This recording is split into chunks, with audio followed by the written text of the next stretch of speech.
फैज़ान मुहम्मद, फैज़ान मुहम्मद, सवाल की दो हिस्से। फैज़ान। पहला हिस्सा ये कि अगर अमीर के ही दिल में जो फ़ैसला आए वो फ़ैसला सुना दे तो क्या वो जायज़ है। उसका दूसरा हिस्सा ये है कि अगर वो कमेटी बना दें और कमेटी से मशवरा करने के बाद फिर फ़ैसला दें तो वो ज़्यादा जायज़ है। इस्लाम में क्या चीज़ ज़्यादा जायज़ है और क्या कमेटी के मेंबर जो हैं वो मतलब बारी बारी अमीर बनते रहें, ऐसा हो। हज़रत उमर फ़ारूक ने ऐसा किया और हज़रत उस्मान ने ऐसा किया, वो इंडिया से डॉक्टर रफी साहब आपकी कॉल है। आप भी बड़ा खूबसूरत सवाल लाते हैं, तो आज भी बड़ा खूबसूरत सवाल लाए हैं शूरा और अमारत के हवाले से। और ज़ाहिर है कि ये तनाज़ा तो दावत तबलीग के दो तबक़ों में चल ही रहा है। इस पर तफसीली गुफ्तगू तो मैं आलमी इशूज़ पर इस्लामी नुक्ता नज़र के प्रोग्राम में कर चुका हूँ और उस पर सारे पहलुओं पर गुफ्तगू हो चुकी है। तो बारह खुलासा उसका यही है कि अमीर के लिए शूरा ज़रूरी है और शूरा के लिए अमीर ज़रूरी है। बस अमीर और अमीर बदला नहीं जाता, ना तारीख़ इस्लाम में इसके अंदर कोई मिसाल मौजूद है कि हर दफ़ा अमीर बदल दिया जाए। तो ऐसा नहीं है कि जब अमीर बना दिया गया बस वही अमीर रहा आखिर से आखिर तक, और वो शूरा जो है से मशा करने के बाद फिर अमीर पर जो इल्क़ा होता है उसके मुताबिक अमीर फ़ैसला करता है। तो शूरा अमीर की पाबंद होती है और अमीर जो है शूरा से मशा करने का पाबंद होता है। यह है इस्लाम का तरीक़ाकार। और इसी तरीक़ाकार पर जो है सीरत के अंदर मिसालें मिलती हैं और खुलफा राशिदीन का सारा दौर उसी तरह चलता रहा। और उसके अंदर ये कि कई लोगों के मशवरा करके एक अमीर बनाना, इसका भी सबूत मौजूद है। और एक आदमी जो अमीर अपनी सवाबदीद से अपने बाद किसी अमीर को नामजद कर दे, इसकी भी ये मिसाल मौजूद है।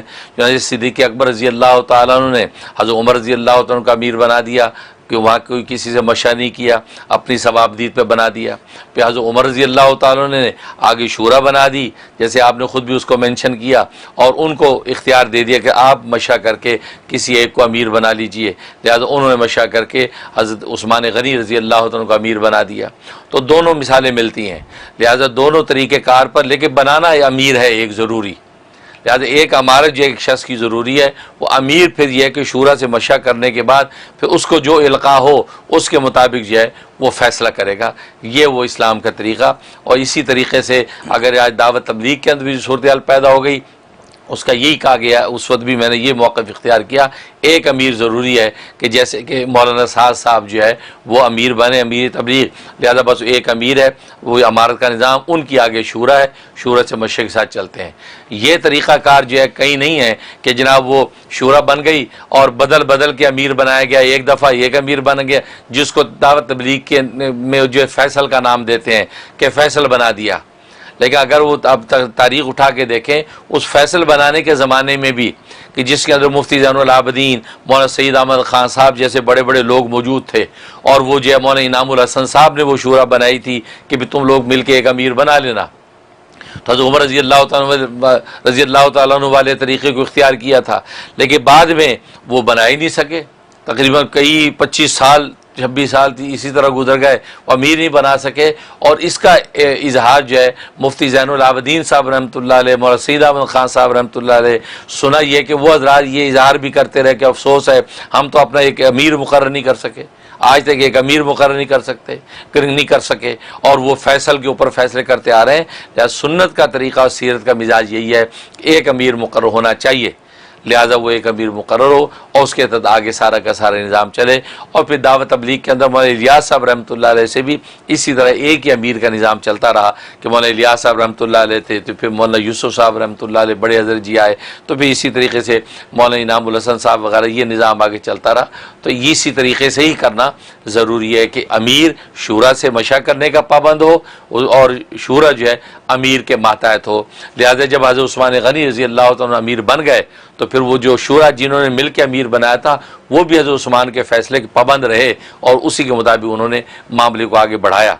तो वरना अगर अपनी सवाबदीद पे करते तो हज़रत उस्मान गनी रज़ी अल्लाह तआला पर जब वहाँ पर जो बलवा किया था बलवाइयों ने, तो फिर वो अपने इख्तियारात से को फ़ैसला करके बलवाइयों की ठुकाई लगाते।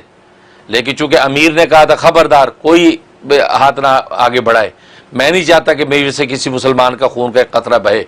लिहाजा अमीर का हुक्म था, इताअत अमीर की वजह से सारे सहाबा के हाथ बंध गए। हज़रत अली जैसे शेर खुदा भी खामोश क्या कर सकते हैं, क्योंकि अमीर ने कह दिया खबरदार।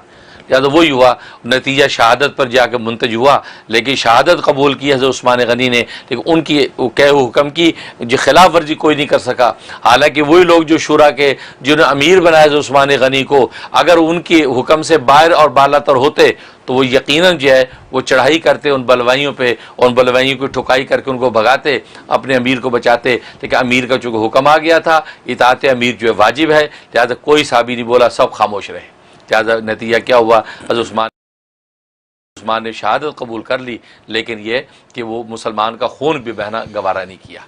तो बहरहाल तो तारीख़ के हवाले से बात यही है कि अमीर ये शूरा के से मशा करने का पाबंद और शूरा अमीर के फ़ैसले की पाबंद होकर चलती है। ये इस्लाम का तरीक़ा है और इसी से कामयाबियाँ और कामरानियाँ होती हैं। बहुत खूब, बहुत